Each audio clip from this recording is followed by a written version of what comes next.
안녕하세요. 더 메시지입니다. 오늘부터 선지서인 이사야서를 함께 살펴보도록 하겠습니다. 오늘 어거스틴이 암브로지라는 교부에게 성경에서 가장 먼저 읽어야 하는 책이 있다면 어떤 책인지 물어봤습니다. 그때 그의 대답은 바로 이사야서였습니다.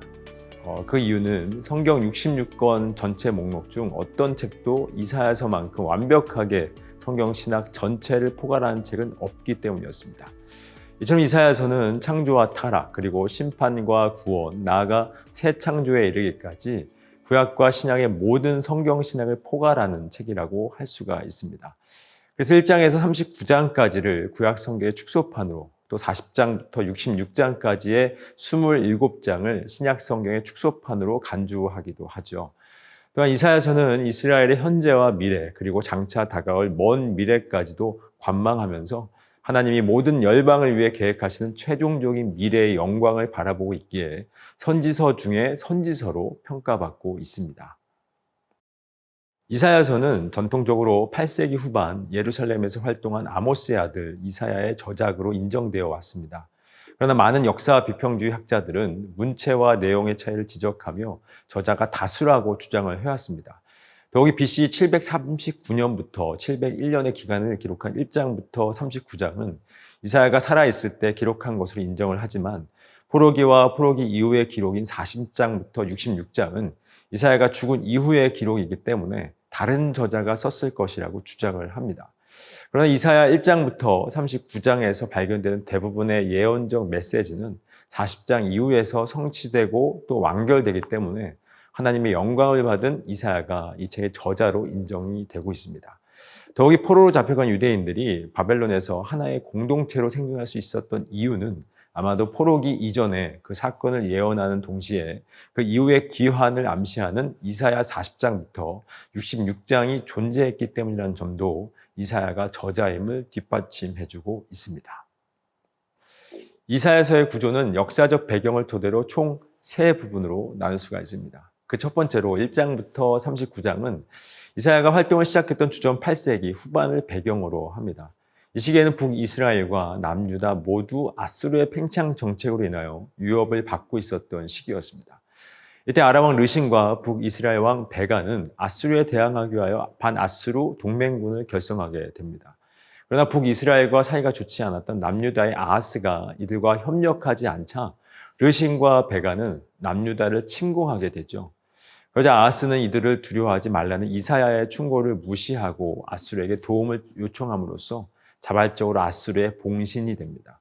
이 전쟁으로 아람은 BC 732년에 그리고 북이스라엘은 BC 722년에 아수르에게 완전히 멸망당하게 됩니다. 이후 친아수르 정책을 펼쳤던 아하스와는 달리 그의 아들 히스기야는 반아수르 정책을 펼침으로써 큰 위기에 빠지게 되죠. 그러나 하나님의 은혜로 극적인 구원을 받게 됩니다. 이처럼 1장부터 39장은 대부분 아수르의 지속적인 위협을 배경으로 하고 있지만 동시에 그 위협 속에서도 주변 열방이 아닌 철저히 하나님만 의지할 것을 촉구하는 내용을 담고 있습니다. 두 번째로 40장부터 55장은 이사야가 죽은 이후 한참 뒤인 바벨론 포로 시대를 배경으로 하고 있습니다. BC 586년에 예루살렘의 멸망으로 포로로 잡혀간 유대인들은 하나님은 살아계시지만 자신들은 하나님께 버림받았다는 결론을 내리게 됩니다. 그러나 이런 상황 속에서 하나님은 그들을 버리지 않으셨을 뿐만 아니라 그들을 통해 바벨론의 신들보다 더 우월함을 입증하기로 작정하시죠. 이러한 우월함은 그들의 우상들을 파괴하시고 자기 백성들을 그들의 죄에서 구속하시며 그들을 다시 고향으로 데려가실 수 있는 하나님의 능력에서 나타나게 됩니다. 실제로 하나님은 BC 539년에 바사 최초의 황제인 고레스라는 인물을 통해서 이 일을 이루시게 됩니다.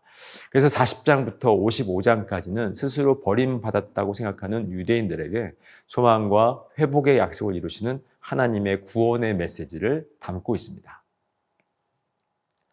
세 번째로 56장부터 66장까지는 포로기 이후의 시기를 다룹니다.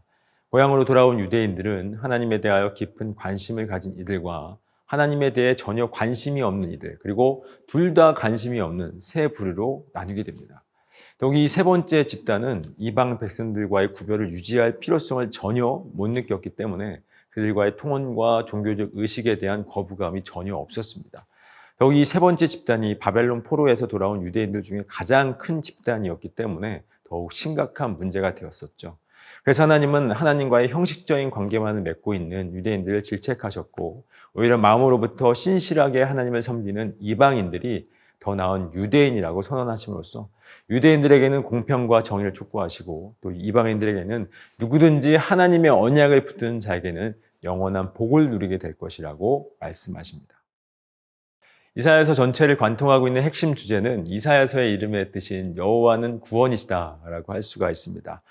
그 이유는 하나님께서는 이사야서의 시작 부분에서 하늘과 땅을 증인으로 세우시고 이스라엘의 패역함을 질책하셨지만, 마지막 부분에서는 새하늘과 새 땅을 창조하시고 구원받은 백성의 영존을 보증하십니다.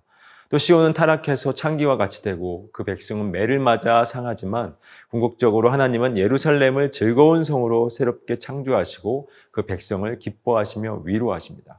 하나님은 백성의 제사와 절기를 거부하셨으나 종국에는 절기와 예배가 회복이 됩니다. 이처럼 이사야서는 죄와 심판으로 시작해서 새 창조와 구원으로 마무리가 되게 됩니다. 즉, 하나님은 자기 백성을 향하여 심판을 행하시지만 심판 자체가 목적이 아니라 그들을 회복시키심으로써 인생들을 의지했던 백성들을 향하여 여호와 하나님만이 유일한 구원자이심을 증거하여 보이고 계십니다. 하나님께서 하나님의 백성들에게 선지자를 보내시는 이유는 단 한 가지, 하나님만을 의지해야 한다라는 메시지를 전하기 위함이었습니다. 이사야 선지자가 활동할 당시 남유다는 솔로몬 이후 최고의 번영을 이뤘던 시기였습니다.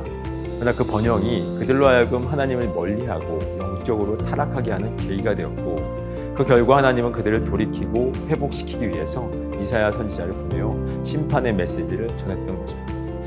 오늘날 우리가 이사야서를 읽어야 하는 이유가 무엇일까요? 하나님을 믿는다 이야기하지만 어쩌면 우리는 여전히 세상의 힘과 나의 가능성을 의지하고 있는 것은 아닌지 모르겠습니다. 그럼 우리들에게 이사야서는 어떤 상황과 환경에서도 하나님만을 절대적으로 신뢰하라는 경종의 소리가 될 것입니다. 또한 인생 가운데 펼쳐진 고난의 시간 속에서 우리에게 약속하신 새하늘과 새 땅은 인생의 아픔과 슬픔을 넉넉히 이겨내는 위로와 소망의 소리로 다가오게 될 것입니다. 아무쪼록 이번 바이블 가이드를 통해서 이사야서를 읽고 있었던 에티오피아 내시가 빌립의 가르침을 통해 복음을 발견하게 된 것처럼 저와 여러분이 성령으로 말미암아 눈과 귀가 열려 복음을 발견하는 은혜의 시간이 되기를 간절히 소망합니다.